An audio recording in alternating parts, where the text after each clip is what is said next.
میرے پاس کچھ خواب برائے فروخت ہیں۔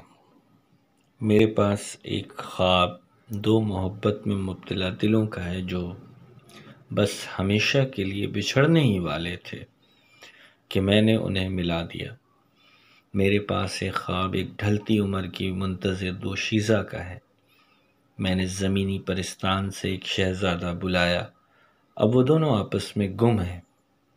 میرے پاس ایک خواب ایک شہوت زدہ بھیڑیے کا ہے جس سے نرم مخلوق خوف زدہ تھی۔ میں نے اس بھیڑیے کا دل بدل کر اسے رکھوالی پر کھڑا کر دیا۔ اب نرم مخلوق اس کی حفاظت میں بے خوف اور مطمئن ہے۔ میرے پاس ایک خواب مفلوق الحال باپ کا ہے جو اپنے بچوں کی بھوک اور اپنی تہی دامنی پر پریشان ہے۔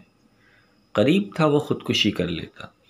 میں نے ایک زمینی فرشتے کو اس کی مدد پر مامور کر دیا۔ اب باپ خوشحال اور بچے مسکراتے ہیں۔ میرے پاس ایک خواب ایک نوجوان کا ہے جو مستقبل کے اندیشوں، واہموں اور وسوسوں سے خوف زدہ ہے۔ میں نے اس سے امید، سکون اور نرم دلی کی دولت دے دی۔ اب وہ دوسروں میں امید بانٹتا ہے۔ میرے پاس ایک خواب ہے جو میرا اپنا ہے، وہ میں کسی کو نہیں بتاؤں گا، نہ ہی وہ برائے فروخت ہے۔ شاعر آصف نواز۔